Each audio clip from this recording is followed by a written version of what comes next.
Buenas tardes a todos, buenos días, dependiendo de qué parte del mundo nos estén escuchando.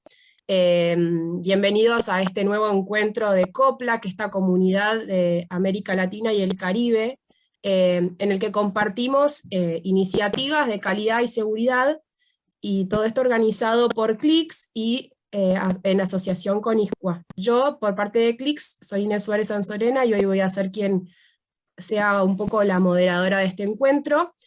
Un encuentro muy interesante en el que nos van a hablar la doctora Eugenia Teijeiro y el doctor Carlos García sobre un poco la introducción a la clínica, a la gestión clínica basada en valor en Latinoamérica.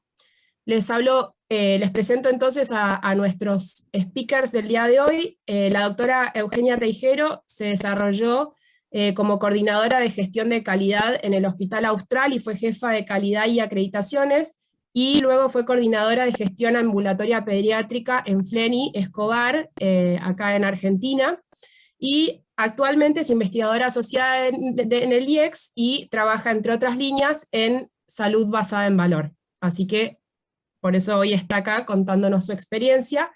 Y el otro de nuestros presentadores es el doctor Carlos García, que es médico clínico, médico recibido del Hospital Italiano de Buenos Aires, y fue uno de los creadores del Departamento de Medicina Familiar allí. Es también magíster en Administración de Empresas por IDEA y director del Programa de Dirección y Gestión de Servicios de Salud del GESIS, que es del Instituto Universitario del Hospital Italiano, y es jefe del Departamento de Atención Ambulatoria del Hospital Italiano de Buenos Aires. Es también investigador asociado del Instituto de Efectividad Clínica Sanitaria y experto en lo que va a hablar el día de hoy, gestión clínica basada en valor. Así que les doy las palabras, espero que disfruten. Está abierto el chat, que veo que están ahí saludando desde distintos lugares, y también tienen posibilidad de hacer sus preguntas y respuestas al final. Como siempre es la modalidad de estas charlas, tenemos unos 40 minutos aproximadamente de exposición, y después vamos a abrir el espacio para preguntas y respuestas, y también para intercambio, para que ustedes, si quieren, también cuenten su experiencia sobre este tema en donde trabajan. Si quieren, a lo largo de la charla también pueden ir ya dejando sus preguntas o comentarios, así los leemos hacia el final. Bueno, que lo disfruten. Gracias, Inés. Bueno, como bien dijo Inés, hoy vamos a estar haciendo esta charla de introducción a la gestión clínica basada en valor en Latinoamérica. La idea de esta charla es que ustedes, al finalizar, puedan empezar a pensar qué agrega valor a los pacientes y a sus familias, y qué definen como valor en su organización o en el servicio en el que ustedes trabajen. Entonces, vamos a empezar desde un inicio. ¿Qué queremos decir cuando hablamos de valor? Entonces, ¿qué características debe tener algo para que tenga valor? Debe tener importancia, debe ser útil y debe tener un impacto.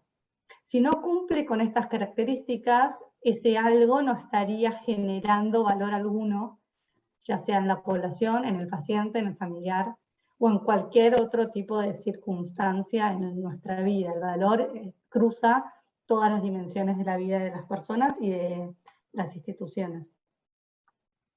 Para lo cual existen tres tipos de valor. El valor en el negocio, que podríamos definirlo como todo aquello que hace que el negocio se realice de mejor manera, logrando mejores resultados. En cualquier tipo de negocio uno diría mayores ganancias, pero en el caso de la salud, se implica mucho más que los resultados económicos, porque también está relacionado con todos aquellos resultados que experimenta el paciente. El valor del consumidor es todo aquello que haga que el consumidor sea más exitoso. Entonces, si lo planteamos desde el lado de la salud, el consumidor es el paciente, y por lo tanto los productos que debemos brindar para que este paciente sea más exitoso u obtenga los resultados que queremos son una atención segura, una atención efectiva, y que estas dos cumplan con criterios que den alta satisfacción a nuestros pacientes. Y por último tenemos lo que es el valor organizacional, que es todo aquello que hace que las organizaciones funcionen de una manera armónica o sencilla, que sus procesos fluyan de manera correcta y fácil para los pacientes, para lo cual necesitamos personal adecuado e infraestructura adecuada. Todo esto lleva a lo que es la fórmula de la salud basada en valor, en la cual el valor está representado por los mejores resultados o los resultados que importen al paciente sobre el costo necesario en cada episodio para llevarlos adelante. Creciendo el valor, o sea, logrando mayor valor, cada vez que los costos se disminuyen y los resultados mejoran. Entonces, ¿cómo definimos salud basada en valor? Podemos verlo desde dos puntos de vista. O como un modelo de pago basado en la entrega de servicios de atención, de prevención y de coordinación de cuidados que llevan al bienestar de la población a largo plazo, cuya redistribución se basa en los resultados que reciben los pacientes y no en el volumen de las prestaciones. Esto es muy importante, tenemos que cambiar nuestro modelo de el pago de prestación por volumen al pago de prestación por resultados. Y el modelo de atención o puede ser también visto como un modelo de atención en el cual los proveedores de la misma, ya sean los hospitales o los médicos, son recompensados según la evidencia que presentan los resultados de sus pacientes. Esto claramente está relacionado con la calidad de atención, en donde la calidad o la forma en la que los conocimientos profesionales llevados adelante de la mejor manera posible, que representarían la calidad de atención, llevan a los mejores resultados. Claramente esto impacta en el valor, ya que al hacer las cosas de la mejor manera posible, siendo eficientes, basados en la evidencia, brindamos valor, pero a su vez teniendo en cuenta la parte de la fórmula representada por lo que implica los costos de esta atención. La combinación de ambos, por lo tanto, llevaría a que obtengamos este valor necesario en la atención. Entonces, si nos situamos en las características del sector salud en Latinoamérica, observamos que tenemos grandes niveles de demanda y gasto, grandes niveles de inversión, una alta participación del Estado, entre un 50 y un 60% o más, a través del sistema de seguridad social, con un alto nivel de regulación, altos niveles de desperdicio, de fragmentación e intereses desalineados en el sistema, una gran inequidad en la provisión de los servicios y una ausencia de reportes sistemáticos sobre los niveles de la calidad de atención. Por lo tanto, las características del sistema que nos llevan a la necesidad de virar a un sistema de salud basado en valor son el desperdicio, la ineficiencia, el desarrollo de nuevas tecnologías de diagnóstico y tratamiento, la mayor expectativa de vida y los aumentos en el costo de la salud. Con este contexto vimos necesario hace un tiempo el desarrollar un reporte de mejores prácticas y una guía de implementación que se llama Hacia la salud basada en valor en Latinoamérica. Este reporte cuenta con una revisión de la literatura en donde se encontraron 135 artículos que cumplían con los requisitos que nosotros considerábamos esenciales y los cuales dividimos en 3 categorías.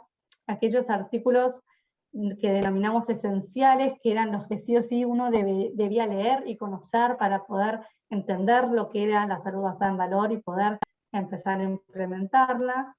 Aquellos artículos que correspondían a todo el mundo, a diversos lugares del mundo en donde se hayan aplicado estas iniciativas, y aquellas iniciativas propias de Latinoamérica, que fue la tercera categoría en la cual era la que más nos importaba para conocer el estado actual de implementación o de avance en este ámbito en nuestra región.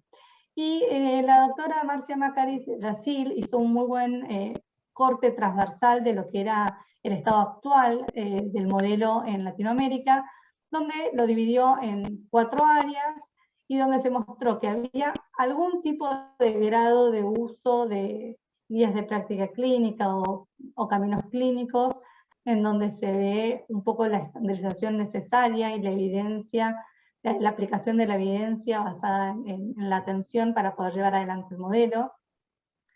Había bastante más una incidencia relativa de lo que es la medición de resultados, más que nada en procesos específicos o en líneas específicas de atención. Lo mismo sucedía con la medición de costos, y había muy poco, y es donde más hay que hacer hincapié, en lo que es en la los modelos de pago y su modificación para poder llevar adelante estas iniciativas, porque como bien dijimos, la salud basada en valor, al fin y al cabo, es la forma de retribución en la que se recompensa o se paga por la atención médica brindada, por lo cual es esencial que cambiemos el foco del modelo de pago para que realmente podamos implementar la salud basada en valor. Por lo cual todos los autores, además que encontramos, coincidían en que hay que aumentar la implementación de mediciones estandarizadas, incluir a los pacientes en el proceso de atención y el reporte de sus resultados. Esto también es un ámbito que aún requiere de bastante desarrollo en nuestra región. Involucrar a la industria farmacéutica y de dispositivos para generar modelos de riesgo compartido y así también modificar los modelos de pago y modificar claramente la forma de pago virando la misma del volumen a los resultados recibidos. Deberían poder generarse modelos de pago en donde aquellas instituciones o aquellos proveedores que mejores resultados obtienen para sus pacientes sean retribuidos de mejor manera que aquellos que no los tienen, y no simplemente por la cantidad de cosas que uno hace. Y en este contexto también, ahora lo voy a dejar a Charlie, le voy a pasar el control de la presentación, para que él cuente los siguientes pasos que hicimos para desarrollar este reporte. Charlie, ya deberías poder. Bueno, a ver. Debería, pero no puedo. No podés. Si querés lo comparto yo, no sé. A ver. A ver, ahí está. Ahí pudiste. Ahí está. Bueno, buenas tardes a todos. A mí, Inés Suárez Sanzorena me presentó como un experto en cuidados de salud basados en el valor, y desde ya que decir que somos expertos de una disciplina que recién se inicia y en la que estamos estudiando y tratando es un poco pretencioso. Así que soy un aspirante a experto, al menos en cuidado de salud basados en el valor. A ver si funciona esto. Ahí está. Bueno, quiero primero plantear el contexto, ¿no es cierto? ¿Dónde se encuentran las instituciones? Y este esquema es lindo, es representativo, porque es lo que se llama esquema de entornos sanidades. Hay un entorno general, que es el gobierno, las empresas, las instituciones. Hay un entorno que es en el cual está anidado el entorno sistema de salud, con sus regulaciones, con los prestadores, proveedores, con lo que llamaríamos los stakeholders. En ese sistema de salud anida otro sistema que es el área propia de servicios, los competidores, las regulaciones, la competencia, etc. Y dentro de eso anidan nuestras instituciones, las organizaciones propias, sea cualquiera de los stakeholders. Como ustedes verán, el entorno influye sobre el sistema de salud influye poderosamente sobre las áreas de servicio sobre la organización a su vez influye sobre el área de servicios, que influyen sobre los sistemas de salud. Tengo un poquito de retardo en las flechas, y que a su vez influye sobre el entorno general. Es decir, es un continuo fluir y contrafluir de fuerzas que están modificando permanentemente el sistema. Lamentablemente, en un mundo donde el entorno general anida en un entorno global que ha cambiado mucho y que hemos tenido todas las influencias, y nosotros encima estamos en un país donde estamos cambiando permanentemente desde hace más de 150 años.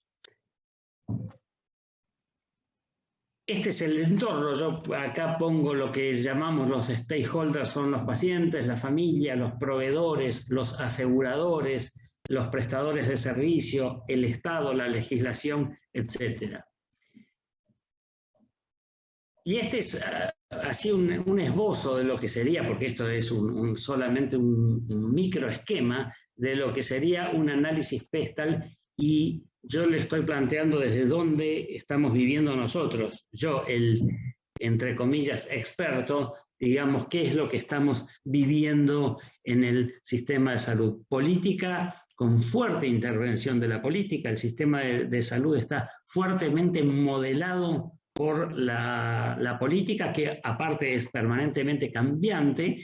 Estamos en una situación económica inestable e inflacionaria, en un ambiente sociodemográfico con un empobrecimiento creciente y con cada vez más ancianos, con un desarrollo exponencial tecnológico, el macroambiente y el microambiente continuamente cambiando, globalización, migraciones, legal cambio de reglas, como les dije, casi diariamente, y la competencia. Digo, los competidores, sea de cualquier núcleo de los stakeholders, digamos, sean los proveedores, sean los prestadores, sean los clientes, sean las organizaciones, etcétera, etcétera, no pueden ponerse no podemos ponernos muy sofisticados, y en esto definiría lo que hacemos ahora. Nuestra conducta instintiva darwiniana es agruparse para subsistir.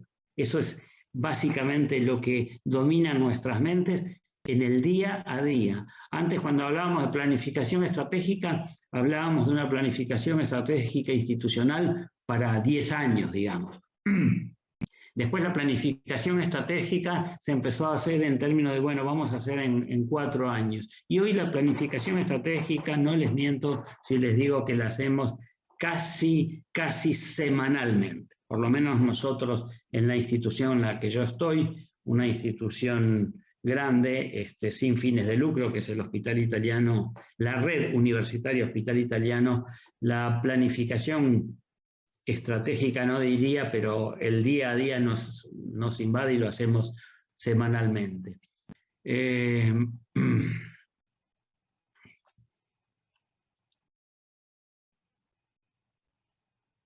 Quisiera que me responda un poquito más ágil esto. Nosotros hicimos, para hacer el reporte que estamos haciendo de cuidado, que hicimos de cuidado de salud basados en el valor, hicimos varios procedimientos, y uno fue analizar la mirada, la perspectiva de los aseguradores. Como ustedes saben, los aseguradores en nuestro sistema de salud son la seguridad social, las obras sociales vinculadas al trabajo, el sector público, y un 10%, pero que es un volumen importante, son las entidades de medicina prepaga. Y nos pusimos a ver cuál era la actitud o cuál era su perspectiva con respecto a los cuidados de salud basados en el valor, o llamémosle a la introducción de los cuidados de salud basados en el valor. Sobre su experiencia, la experiencia en cuanto a la disciplina CORE no es mucha, es muy poca. Algunas métricas orientadas a reducir desperdicios, o sea, son todos experimentos o conductas aisladas, ¿no es cierto? Estudios orientados a reducir el desperdicio con respecto a estudios reiterados e innecesarios. Ustedes saben que los aseguradores, siempre muchos se dedicaron históricamente a la auditoría, al control, a las autorizaciones, a lo que se llama los débitos, ¿no es cierto? Hay una gran energía dedicada a eso, y si bien ahora empieza a cambiar, porque tenemos que ser cada vez más sofisticados, todavía hoy pensar globalmente en todos los términos de los cuidados de salud basados en el valor suena un poquito futurista, les diría.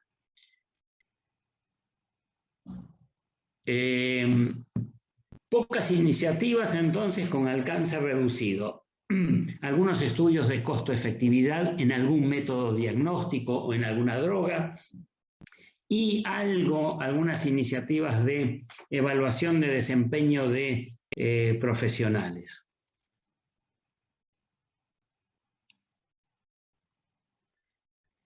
Prioridades. Como verán, lo puse enfatizando rentabilidad y costos, primera prioridad, segunda prioridad, rentabilidad y costos, tercera prioridad,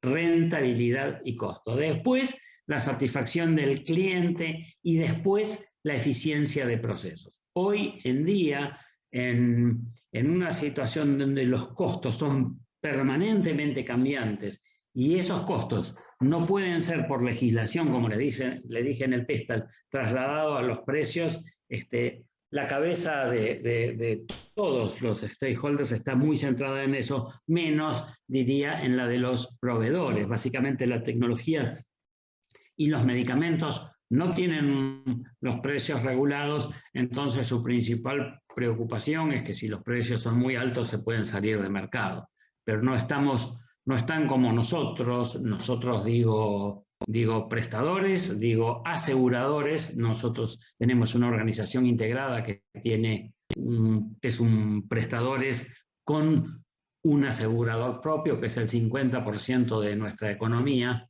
Entonces estamos tremendamente preocupados por los costos crecientes, la legislación y la rigidez para poder trasladar esos costos a los clientes, ¿no es cierto? Y naturalmente tenemos que eficientizar los procesos. Es la única forma no sé si la única, pero es una forma muy importante de subsistir. Como les dije, una estrategia o una mirada estratégica diaria. Los aseguradores, con respecto a cuando les preguntamos cuáles eran las ventajas de los cuidados de salud basados en el valor, dijeron, bueno, llegaríamos a pagar prestaciones de utilidad conocida, y eso es cierto. Muchas veces se pagan prestaciones cuya utilidad es absolutamente dudosa. Creación de un marco para la toma de decisiones, respondieron, y sobre todo, no sé si sobre todo, porque trasladar el concepto de valor a la ecuación o a la fórmula que presentó Maru no es fácil, y yo digo que uno de los componentes, uno de los talones de Aquiles más importantes es que la percepción de valor por parte del cliente, cuando hablo del cliente hablo de los pacientes, ¿no? Y me gusta hablarlo en términos de clientes porque son los que nos eligen todos los días. Y la percepción de valor no tiene que ver con el valor real. Ustedes muchas veces saben que para la comunidad general, y eso muy presionados por la propaganda, por los prestadores, por la difusión, más es mejor para la gente, más es mejor. Cuando sabemos que muchas veces más no es mejor y muchas veces más o demasiado es mucho peor. Obviamente hay una dificultad, todavía estamos muy embrionarios en medir calidad. En medir calidad necesitamos madurar y crecer muchísimo en indicadores. Necesitamos adaptar el marco regulatorio. El marco regulatorio tiene que ser modificado porque tenemos un marco regulatorio de leyes muy rígidas y nosotros queremos hacer, casi les diría, ciencia espacial. Hay una brecha. Y dijeron, esto lo presentaron como desventajas, ¿no es cierto? Lo que ellos percibían como desventajas. La dificultad de medición de la calidad, que ya le dije, adaptación del marco regulatorio y brecha entre quienes pueden pagar calidad y quienes no. Eso es lo que perciben los aseguradores, ¿no? Reflexiones en general. Primero, como les dije, hay 1000 reflexiones, pero digo, urgencia de políticas de política sobre políticas. Nosotros estamos en un país donde todo el tiempo se está hablando de política, de si los votos los tiene si los... Ahora, si ustedes prestan un oído atento, no se habla de políticas, no se habla de políticas de Estado. Se habla mucho de que la inflación es un problema, no se habla de políticas para bajar la inflación. Se habla mucho de que la salud es un derecho, pero no hay una política de Estado, una política nacional de sistema de salud. La salud está fragmentada a niveles insospechables, en lo público, en las obras sociales que son 300 y pico, en los gobiernos, en las municipalidades, etc. Subsistencia de los stakeholders, como le dije, en ambientes extremadamente inestables. Estamos todo el tiempo pensando en cómo mantener la cabeza fuera del agua para no ahogarnos. Se requieren cambios culturales en el sistema de atención. Hablar hoy de cuidados de salud basados en el valor es hablar de un cambio de cultura. Y yo no tomo eso porque dicen, bueno, si es un cambio de cultura, no, pues la cultura no cambia. No, la cultura cambia, la cultura debe cambiar. Y si nosotros, manejando las instituciones, no introducimos cambios culturales, como diría Peter Drucker, o Drucker, porque era austríaco, dice, si la cultura no se gestiona, se desayuna a la estrategia.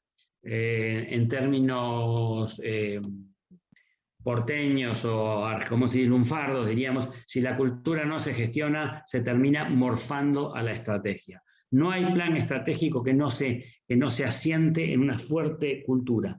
Cambiar estos sistemas y migrar hacia sistemas de cuidado de salud basados en el valor significa un cambio cultural que debe empezar por nuestras instituciones.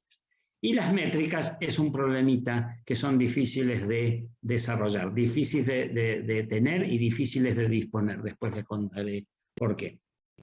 El conocimiento es incipiente, como les dije, y muy irregular. Por eso, si yo soy experto, imagínense el resto, ¿no? Proceso que requiere cambios culturales importantes, como les dije. La gestión de indicadores requiere desarrollos tecnológicos, y obviamente estamos en muchas instituciones donde, como les dije, las prioridades son otras.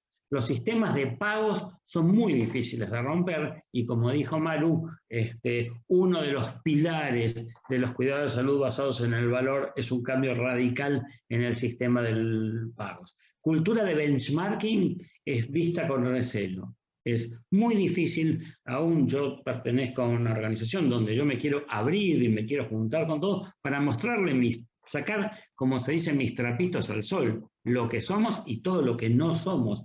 Y el benchmarking, es decir, al sentarse los competidores en una misma mesa, es difícil, es muy difícil. No confiamos en nosotros mismos. Bueno, ahora les muestro lo que yo estoy haciendo en la red universitaria del Hospital Italiano de Buenos Aires, que dije, bueno, vamos a tomar una disciplina y empecemos nuclearmente, con algo que tratemos de que sea algo centrífugo. Entonces, hoy por hoy, estamos en los comienzos, se empieza a hablar de cuidados de salud basados en el valor. Dije, bueno, vamos a hacer una unidad de práctica integrada. Estos son la cadena de diseño de los cuidados de salud basados en el valor paso a paso. Es una receta muy útil que dice, bueno, seleccionar la población de pacientes y o condiciones de salud a la que vamos a tratar. Tiene que tratar de ser, en principio yo aconsejo que sea una cosa bastante pura. Pura quiero decir, si hablamos, por ejemplo, de cáncer de pulmón globalmente, vamos a empezar desde el rastreo, desde la prevención de tabaco, hasta el último monoclonal. Es una cosa bastante amplia para alargarse, digo. Si hablamos, como empecé a hablar yo, de reemplazo de cadera, cirugía de hombro, dolores de espalda o dolores de columna, o la que yo estoy iniciando ahora como piloto, que es la cirugía de la obesidad, son cosas más controlables. Desagregar todos los procesos que hacen a la travesía del paciente, patient journey, como se dice, ¿no es cierto? Desde que el paciente ingresa hasta que es dado de alta y terminó la situación. ver paso a paso para, primero, hacer una medicina centrada en el paciente. Hoy la medicina es médico-céntrica. Los pacientes son cadetes nuestros. Vaya para acá, autorice esto, pida turno acá, pida esto. Esto se riñe con cuidado de salud basados en el valor. El paciente entra a una unidad de práctica integrada y a partir de ahí es la unidad de práctica integrada la que se encarga de todo, ¿no es cierto?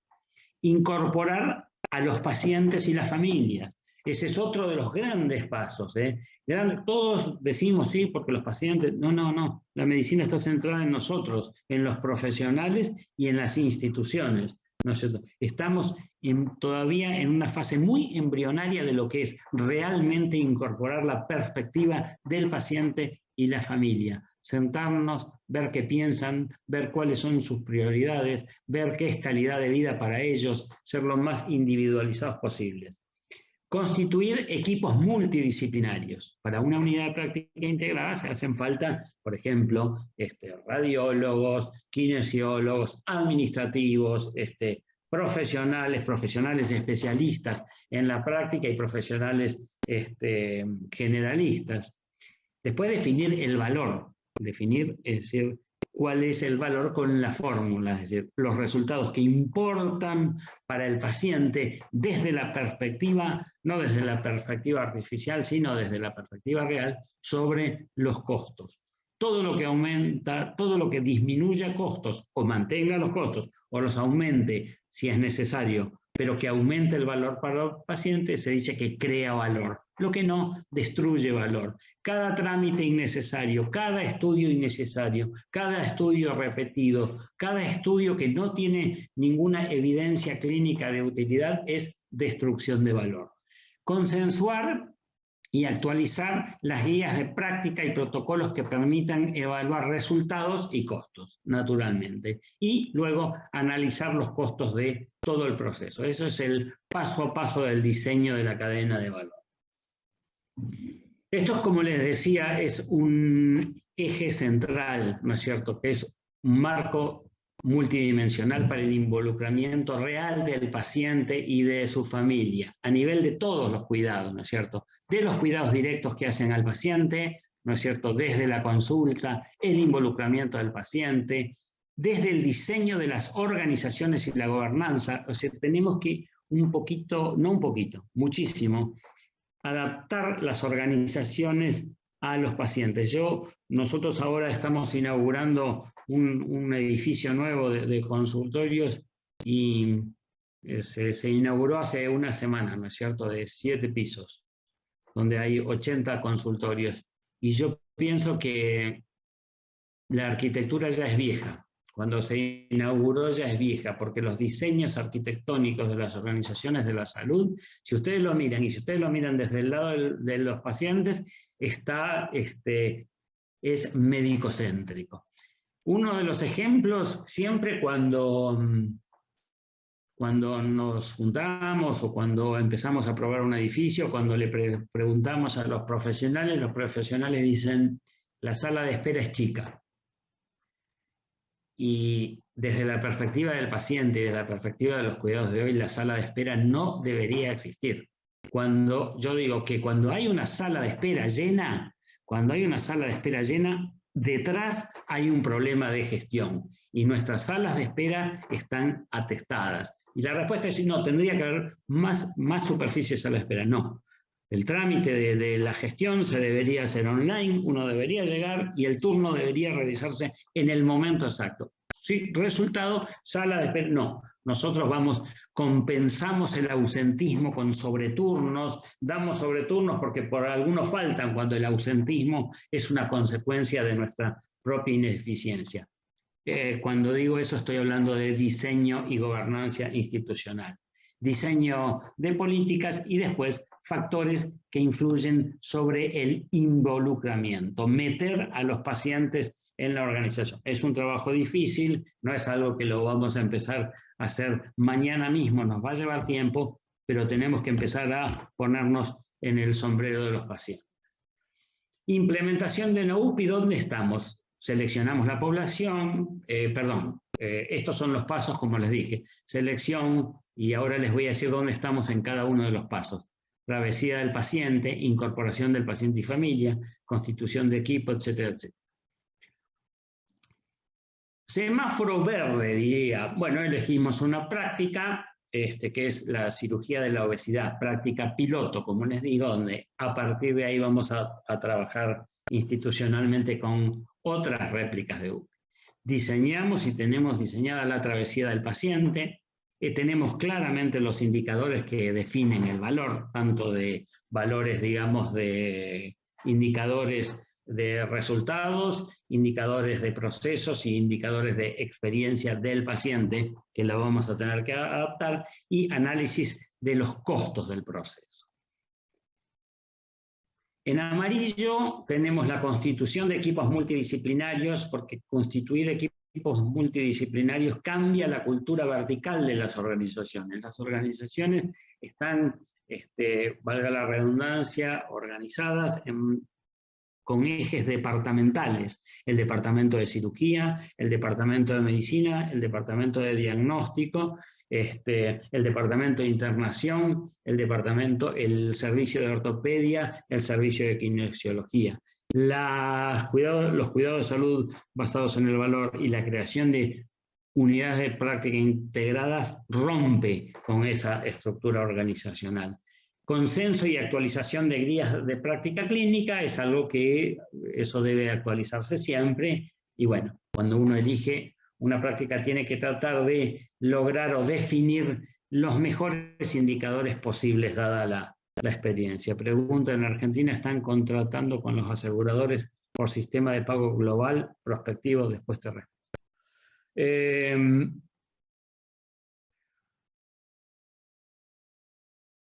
Y como les dije, implementación de NOUPI en lo que se llama incorporación del paciente y la familia. Todavía estamos muy embrionarios, por lo que no me da vergüenza ponerlo que estamos en rojo.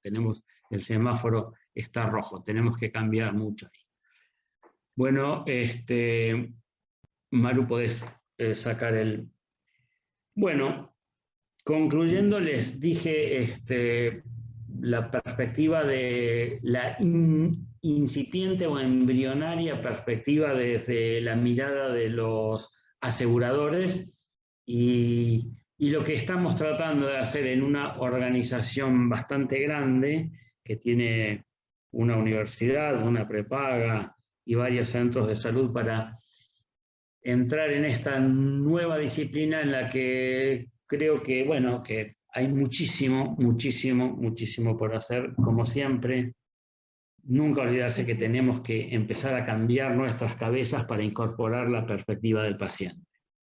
Muy bien. Y el reporte también, o sea, el reporte que les comentábamos también, después sigue con una guía de autoevaluación y varias herramientas que, como bien dijo el doctor García, fue aplicando, de implementación, pasos a seguir, qué quiere decir cada una de las cosas que hay que llevar adelante previas para poder incorporar el modelo. Tiene bastante información y herramientas útiles, porque claramente hay que empezar a modificar la forma en la que trabajamos en base a ciertas herramientas, y en lo que tiene que ver con la incorporación del paciente en su familia y todo lo que implica los resultados que importan al paciente. Hay varias, es importante ver cómo definimos eso. Hay estrategias específicas para interactuar con los pacientes, conocer qué es lo que más les importa, y de ahí partir a los indicadores específicos relacionados con ellos, que generalmente se llaman PROMs, que son los de resultado, y PREMs, que son los de experiencia. Si quieren pueden ver en internet, busquen iCHOM, que tiene varios tests estandarizados para medir estas cosas, pero es muy importante que uno se junte con los pacientes y entienda sus necesidades, y a partir de grupos de experiencia ir viendo, englobando y estandarizando estos resultados que más les importan, porque también hay que ver cuáles son los que más les importan a la mayoría, y de ahí construir estos indicadores, más allá después de los indicadores clínicos que necesitamos los médicos para medir calidad, o para medir procesos, o para medir estructura.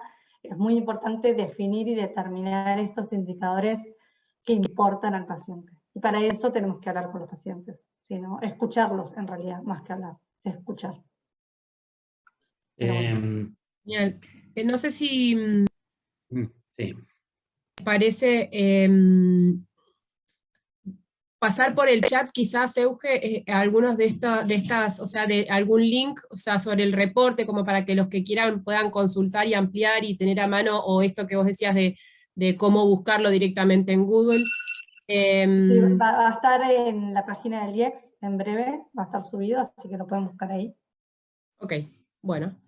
Ahí Muy alguien bien. preguntó, perdóname, alguien preguntó si quieren pueden cómo se cambia el modelo de pago. Y bueno, requiere varios muertos. No sé quién hizo la pregunta, ahora ya se me pasó en el chat, pero vamos a morir muchos en el intento, porque es una batalla muy dura. Cambiar los modelos, pero los modelos de pago son absolutamente obsoletos.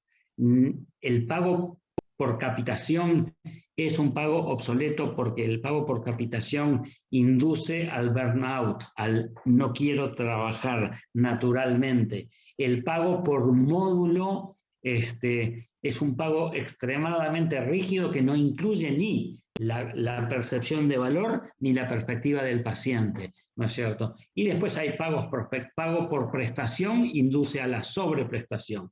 Entonces, esto es tema de estudio, ¿no? Acá hay que desarrollar gente en estudiar los sistemas de pago en general y en particular cómo los vamos a instrumentar en las instituciones. En mi institución es un desafío, ¿no es cierto?, que yo voy a ver solo el comienzo, ¿no es cierto?, pero estoy seguro que hay mucho camino por recorrer. Y política. Ahí es política institucional, ¿no es cierto? Porque el cambio de un sistema de pagos requiere una de las habilidades que se llaman blandas, que es negociar y negociar y negociar. Y negociar es también ponerse en la perspectiva del que está enfrente. Ese es uno de los talones de Aquiles. El otro talón de Aquiles es ¿qué unidades del IVA se han implementado? UPI, como te digo, estamos implementando la unidad de cirugía bariátrica y hay modelos incipientes de insuficiencia cardíaca, de reemplazo de función renal, diálisis, de algunas patologías como la amiloidosis primaria, o sea, son modelitos. Cirugía de reemplazo de cadera también tiene un módulo de más que una UPI, ninguna es una UPI, ninguna es una UPI. Pero digo, son modelos que van hacia eso. Y el otro punto, y ya termino, es los indicadores. Obtener indicadores, disponer de los indicadores, curar los indicadores, es decir, elegir qué indicadores para qué situación y todo, y sobre todo disponerlos, y que la organización entienda el indicador. Porque si yo digo que un auto va a 100 kilómetros por hora en la ciudad, todo el mundo entiende el indicador, sabe que va a tal velocidad. Ahora, si yo digo que la tasa de infecciones en la cirugía y de reoperaciones es, ¿cuánto es? No sabemos. ¿Cuánto es? No sabemos, lo tenemos que seleccionar. Pero eso requiere las unidades de soporte, y de las unidades de soporte, que es la informática. Y estamos en un dilema, porque la informática decimos, bueno, ¿lo desarrollo o lo compro? Desarrollarlo es un cambio cultural, y es un cambio cultural que requiere mucha inversión, mucha inversión. Nosotros lo empezamos a hacer básicamente centrado en la historia clínica. Ahora, cada sistema que uno quiere necesita indicadores, y el desarrollo de los indicadores es carísimo. Y para desarrollar indicadores hay que desarrollar desarrolladores, que son jovencitos que estudian ingeniería y que se ganan unos pesos en las instituciones como desarrolladores, porque se les paga muy bien. Pero cuando uno maduró el desarrollador, vienen las águilas, que son las empresas globales grandes, y le pagan el triple. Esa es la realidad. Le dicen, mira, vos cobrás, ponele, decirle 100, yo te voy a pagar 300. Es muy difícil, ese es uno de los temas. Y después, bueno, la perspectiva del paciente, que sería para hablar una jornada entera. Bueno, ahí preguntan, por ejemplos internacionales, hay muchos, está muy desarrollado esto en Inglaterra, en los Países Bajos, en Estados Unidos hay implementaciones varias.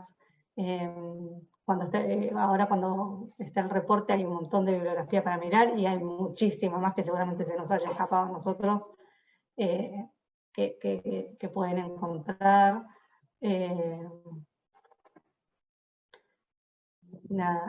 Hay muchísimo implementado. Hay que ver cómo después trasladamos esa implementación a nuestro medio, claramente. Nosotros venimos un poco más atrás, por lo cual estamos empezando lo que otros ya iniciaron hace 10 años. Pero bueno, creo que en algún momento, haciendo este cambio, el sistema necesita el cambio, por lo cual hay que aprovechar esa necesidad para llevar adelante el cambio en el sistema, que finalmente va a traer mejor calidad, menos ineficiencia, menos desperdicio y mejores resultados para las instituciones y para los pacientes. Por lo cual hay que empezar a entablar conversaciones entre prestadores, financiadores e industria para trabajar en conjunto todos para llegar a esto que todos queremos, que es mejorar el sistema en sí. Me parece. Y alguien dijo que lo que no se mide no se mejora. Sin duda eso es prácticamente el tautológico, ¿no? Y alguien habló de que la cultura, claro, sí, la cultura debe empezar desde chiquitos, o sea, nosotros, el cambio cultural y la perspectiva del paciente y de la familia debe empezar en la facultad, ¿no es cierto? En el primer día de la facultad. También estamos, en cierta forma, cambiando el currículum con una enseñanza basada en problemas, donde es importante, por supuesto, y esto es una idea porque lo voy a hablar con los decanos de la Facultad de Medicina, con el decano, es decir, bueno, que pongamos mucho énfasis, que seguro que lo estamos haciendo, porque el decano de la Facultad de Medicina de nuestro instituto universitario es médico de familia, ¿no es cierto? Yo desarrollé el servicio de medicina familiar y esa gente tiene mucho más perspectiva del paciente históricamente. Pero hay que avanzar mucho, mucho, mucho más. Hay que sofisticar mucho más lo que nosotros hoy creemos que solamente es una cuestión de tiempo y empatía. Bueno, súper interesante porque más allá del marco global que dieron al principio, me pareció espectacular el paso a paso a pequeña escala, porque quizás al principio daba un poco una sensación quizás pesimista, que bueno, es la realidad, ¿no? Pero un poco como estamos atados de manos en un sistema rígido, fragmentado, la política, o sea, los pagadores, y sin embargo, fue un ejemplo claro, digamos, decir, bueno, empezamos con algo bien chico y se puede medir, se puede mapear los pasos de los procesos, se puede empezar a pequeña escala a ver qué es lo que piensan los pacientes, qué es lo que para ellos es valor. Así que me pareció súper práctico, muchísimas gracias. En el grupo, en el chat, perdón, además de felicitaciones, por ejemplo, en una parte un poco más arriba alguien decía, ¿podrían ahondar sobre el tema de quienes pueden pagar calidad y quienes no? No sé, me parece amplia, pero seguramente que él o quien o la que lo preguntó tiene más respuestas que yo. Ahondar sobre quienes pueden pagar calidad. Es que hoy para pagar calidad hay que definir calidad, ¿me entendés? Y para definir calidad hay que ser preciso. Y para definir calidad hay que comparar, ¿no es cierto? Entonces, yo pienso que tengo calidad por esto y por esto. Y el otro, y en la salud es así, y el paciente percibe como calidad un consultorio moderno, es tan diferente. Entonces, lo primero que tenemos que hacer es sentar las bases de la calidad. Y sentar las bases de la calidad es decir, bueno, tener indicadores. Lo que no se mide, no se gestiona. Entonces, para cirugía de cadera, para cirugía, bueno, desde que el paciente ingresa al sistema hasta que recibe la primera atención, hasta que se realiza la operación, el resultado de la operación, las infecciones, la satisfacción, el tiempo, cómo sus involucrados, como se dice, sus relativos, sus familiares, su núcleo familiar vivió. Todo eso es primero definirlo, pero como dijo Inés, sí, yo soy pesimista, pero me considero optimísticamente pesimista, porque digo que hay que ser pesimista. Si pesimista es ver la realidad y decir estamos acá, está bien, tenemos que ser, porque si no después las cosas nos pasan, pensamos que todo es fácil y no es tan fácil. Entonces, respondo, definir primero calidad para avanzar hacia la calidad. Y segundo, abrirnos.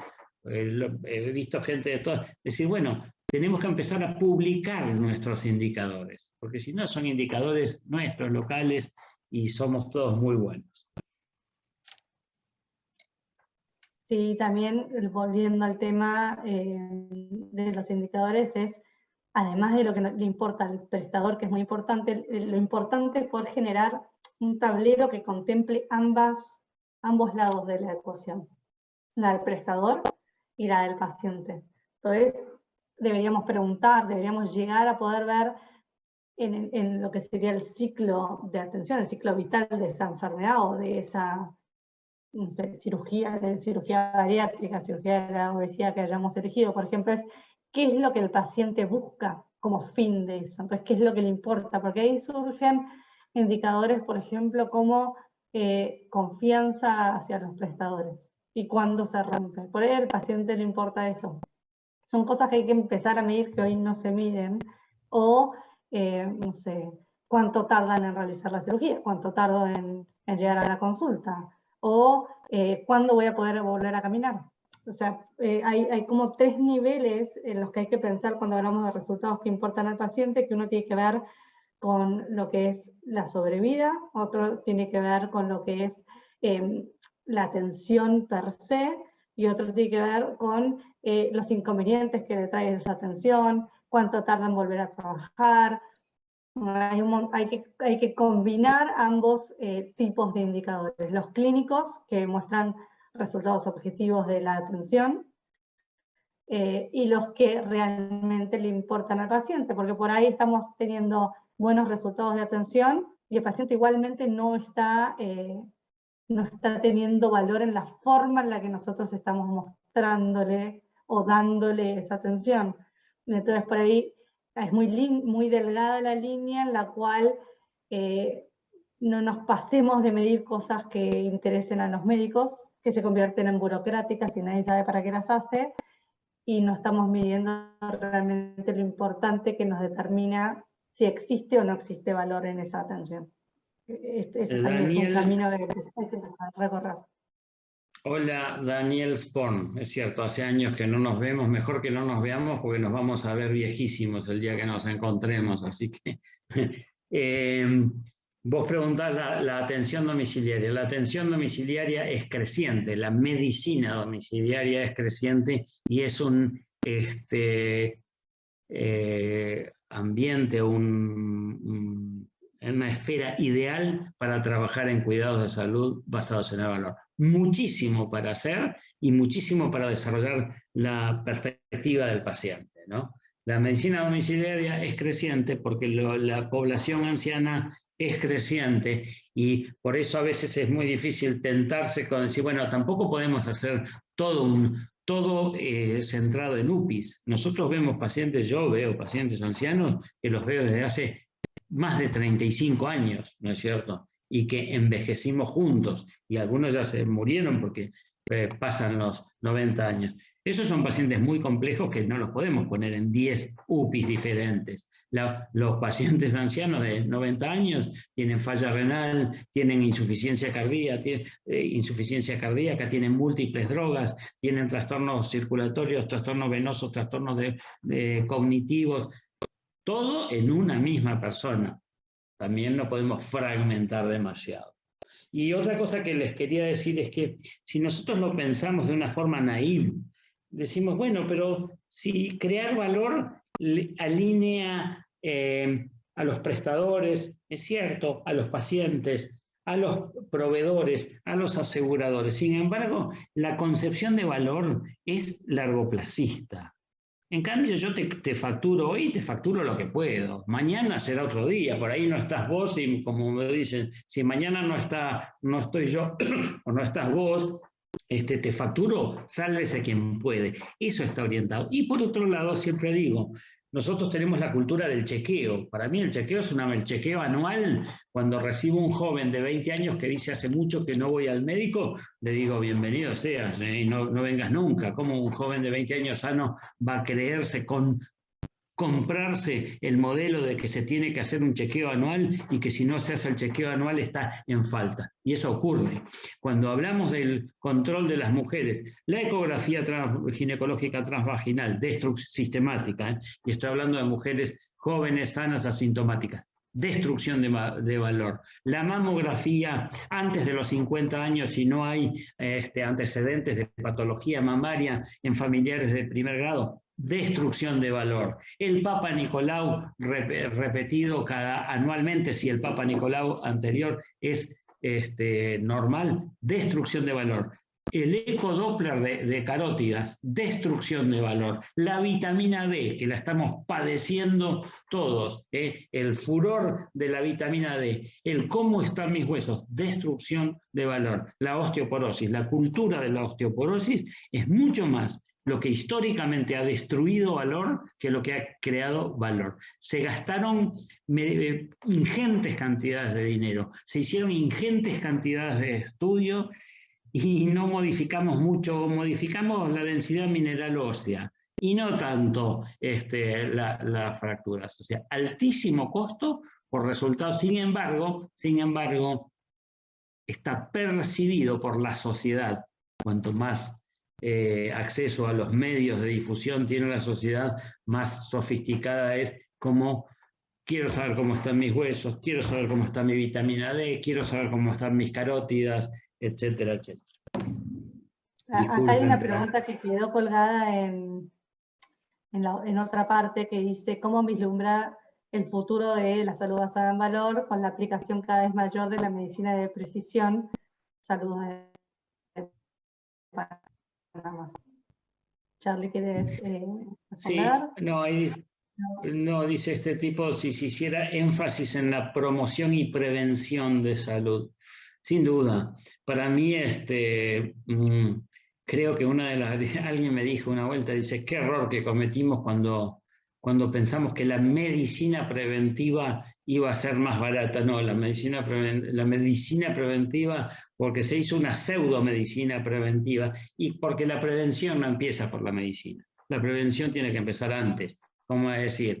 Si le damos de comer mejor a la gente en el trabajo, ¿no es cierto? Eso son prevención real. Si le damos de comer bien y comida saludable a los chicos en el colegio, eso es prevención. Si eliminamos la comida chatarra, eso es prevención. Si controlamos la alcoholemia, eso es prevención. Si controlamos la velocidad y si sancionamos, eso es prevención. Ahora, después empieza la medicina preventiva, cuyo foco, y que muchas veces derivó en tragedias, es en medicalizar la prevención y en medicalizar la vida, ¿no es cierto? No soy una antimedicina, señores, ¿eh? Si a alguien lo tengo que tomar en la puerta de un hospital y hacerle un cateterismo, estoy mirando la hora con que se tiene que ver, porque sé que hay un door to needle indicador, ¿no es cierto?, que tiene que respetarse. No estoy diciendo, no, todo el dolor de pecho lo tratamos con paracetamol. No. Pero digo, hicimos una fatuidad de la medicina preventiva que es un monstruo. Bueno, volviendo ahí a la pregunta de la medicina de precisión, yo creo que esto se ve mucho en lo que es la industria farmacéutica y lo que es la industria del diagnóstico, que perfectamente se puede alinear a lo que es la salud basada en valor. Y arrancó por ese lado, porque en realidad la industria farmacéutica, cuando presenta una droga nueva o un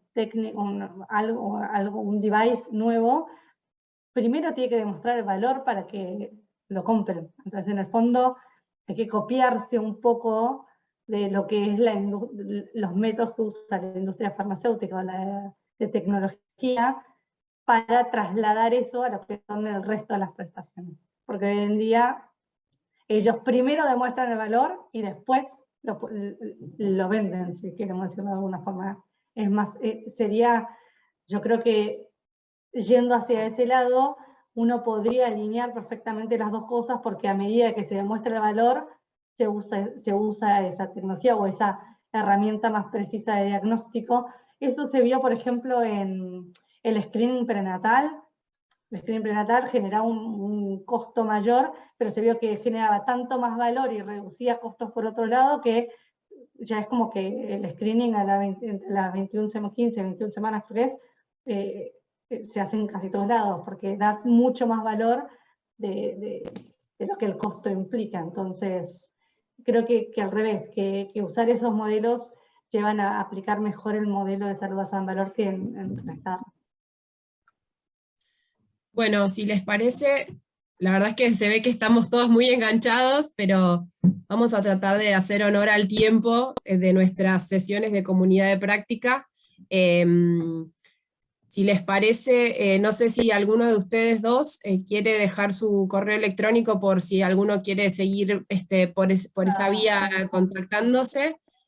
También aprovecho para comentar al doctor García, sobre todo, que decía que estaban buscando con pinches, digamos, para poner sobre la mesa y discutir lo que están implementando. Un poco más arriba decía que dice Silvia Bacari, dice: hola, buenas tardes, desde el Hospital Nacional Posadas empezamos con el PEI, se me va con el ahí está, los POA, gestión por procesos y medición de indicadores. Sería muy interesante compartir, se me va con el chat, pues siguen escribiendo. Ahí está, sería muy interesante compartir con otras instituciones, pero es una construcción de cultura que recién comienza.